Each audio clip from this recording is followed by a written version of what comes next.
भाषा अवश्य पढ़नी चाहिए। विधिवत गुरुजनों के चरणों में बैठकर व्याकरण आदि शास्त्रों का अध्ययन करना चाहिए। ये हम बिल्कुल नहीं करें कि पढ़ना नहीं चाहिए, लेकिन एक बात बड़ी विनम्रता से कह रहे हैं कि पंडिताई अलग है और भाव का पक्ष बिल्कुल अलग है। ठीक है, अनुचित तो नहीं, अन्यथा तो नहीं।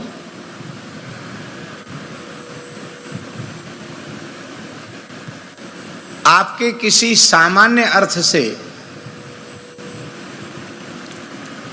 आपका पांडित्य तो प्रकट नहीं होता, प्रस्तुत नहीं होता, लेकिन आपके उस विशेष भावपूर्ण अर्थ से आपका हृदय आनंद से भर जाता है, आपके शरीर में रोमांच हो जाता है, आप भगवान की स्मृति में डूब जाते हैं और सुनने वालों की भी वही अवस्था हो जाती है।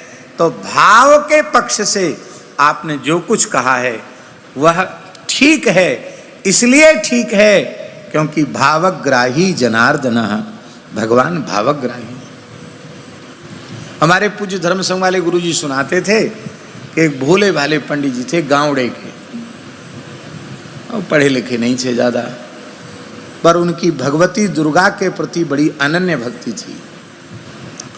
तो नित्य दुर्गा सप्तशती का पाठ करके ही तब वो जल ग्रहण करते थे, जल पीते थे, दुर्गा सप्तशती का पाठ कर लेते। अब संस्कृत तो पढ़े नहीं थे, इसलिए कुछ अशुद्ध पाठ भी करते थे। उसमें एक विशेष अशुद्धि उनकी हो रही थी, नमस्तस्यै नमस्तस्यै नमस्तस्यै नमो नमः। तो तस्मै की जगह वो तस्मै बोलते थे, नमस्तस्मै नमस्तस्मै नमस्तस्मै नमो नमः। अब स्त्री लिंग में तस्यै होगा और पुल्लिंग में तस्मै होगा। अब उन विचारों को स्त्रीलिंग पुल्लिंग का ज़्यादा भेद नहीं था। तो एक बहुत अच्छे व्याकरण शास्त्र के विद्वान बनारस पढ़ के आए थे, वो उपस्थित हुए और उन्होंने सुना, अरे पंडित जी कितनी उम्र है तुम्हारी? बोले 85 साल की। अरे राम राम, 85 साल के हो गए? बोले हाँ। कब से करते दुर्गा सप्तशती का पाठ? कहते जब से जनेऊ हुआ, हमारे पिताजी ने थोड़ी बहुत संध्या गायत्री सिखा दी, तभी से अपने पाठ करते हैं, हम तो दुर्गा जी के भगत हैं। उन पंडित जी ने कहा कि आपका अब तक का किया गया पाठ सब मिट्टी में मिल गया, सब मिट्टी में मिल गया, सब गुड़ गोबर हो गया, आप अशुद्ध पाठ करते हैं। आपको इतना भी ज्ञान नहीं है कि भगवती देवी हैं, दुर्गा हैं, उनको तस्मै कहना चाहिए, तस्मै नहीं। तस्मै तो पुल्लिंग में होगा। तो इस बात को सुनकर उन वृद्ध पंडित जी को इतनी पीड़ा हुई,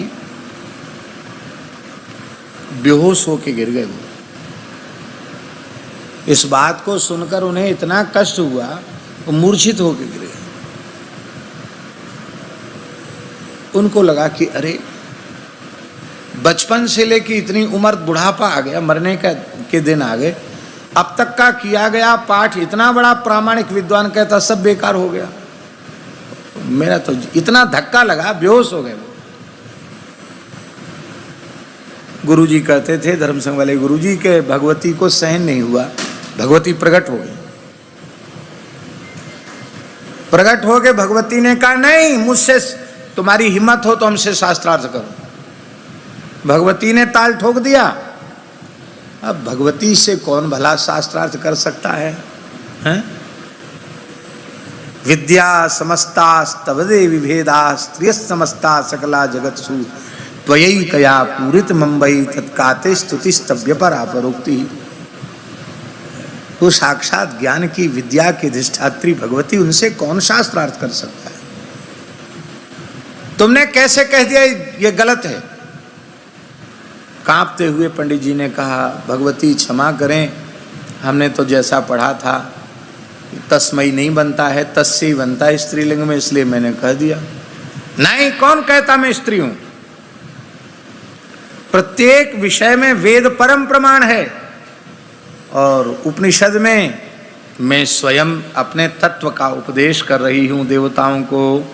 अहम ब्रह्मस्वरूपिणी मत्तः प्रकृति पुरुषात्मकं जगत शून्यंचा शून्यंचा। कौन कहता मैं स्त्री हूं? मैं स्त्री भी हूं। आओ नारायण, मैं स्त्री भी हूं। इधर ऊपर आ जाओ, यहां नीचे जगह नहीं। मैं स्त्री भी हूं, मैं पुरुष भी हूं, और मैं दोनों से विलक्षण भी हूं, पर ब्रह्म स्वरूप हूं। तो हमें जब इनका भाव स्वीकार है तो तुम अपनी पंडिताई काय को बीच में लगा रहे हो?